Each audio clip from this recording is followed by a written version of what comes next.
You might not have to pay a lot more for that Mercedes-Benz or BMW after all. This after high-level talks between the U.S. ambassador to Germany, Richard Grenell, and European auto execs could lead to dial-back plans for tariffs on European cars.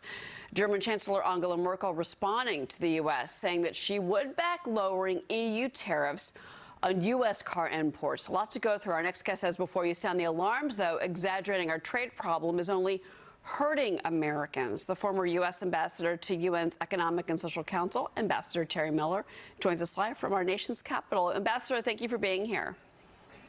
It's great to be with you. This exaggeration, you say, is a dangerous road for us to really go down, the exaggeration of a trade war, which we are not officially in yet. Explain what you mean with that.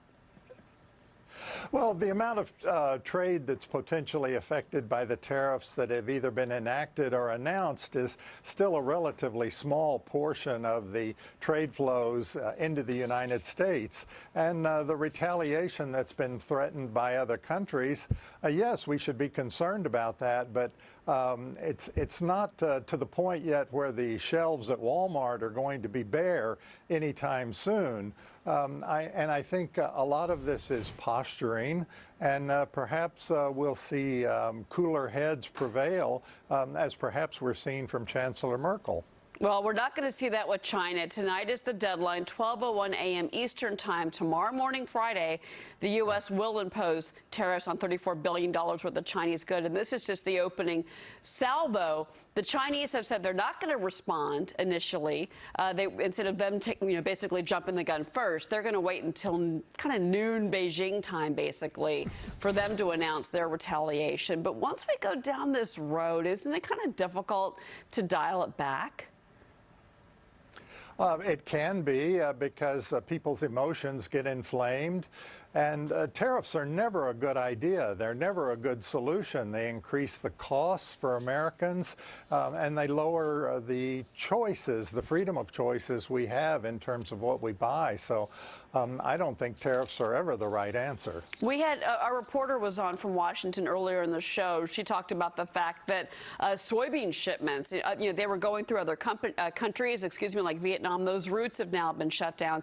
That the Chinese basically are finding new ways to mess with U.S. businesses, and not just the U.S. exports, but also U.S. companies are now starting to report that their business, the day-to-day business they do in China, and there's a lot of it, is now being quietly disrupted, blocked, if you will. Does that sound like something you think the Chinese would use as a strategy against us?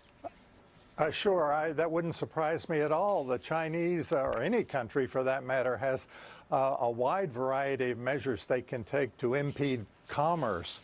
We also can do that here in the United States. And there are all kinds of unintended consequences when you start down a trade conflict or a trade war like this. The products that are initially affected aren't necessarily the products that wind up getting hurt the most, because other countries can retaliate on any product they choose in most cases.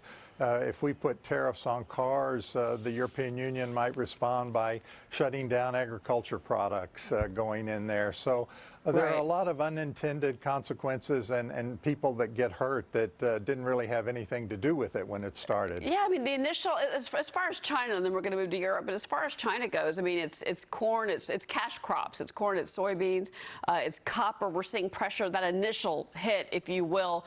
The Chinese obviously are going to take us to task on IT and aerospace, car parts. That's another, tit for tat. But let's talk about, speaking of cars, the European situation, because right now with Richard Grenell talking to those German automaker CEOs and them kind of coming to an understanding, it seems to me that's a bit of a good moment for President Trump, and that maybe the negotiating table is open, at least with the Germans.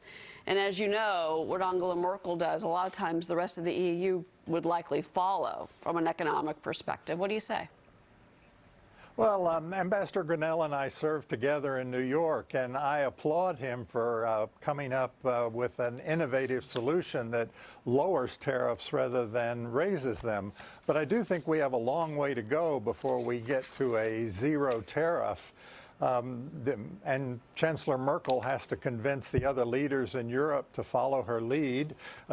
Then they have to convince the European Commission, which is in charge of trade policy, to go along with this. Then they have to negotiate a solution with the United States. And I would imagine they'd put the 25% U.S. tariff that we place on pickup trucks and SUVs on the table, as well as our regular tariff on cars. So I think there's a long negotiation ahead. Ambassador, I've got some breaking news I've got to get to our viewers. It's crucial coming out of Washington. Ambassador, thank you very much. We are just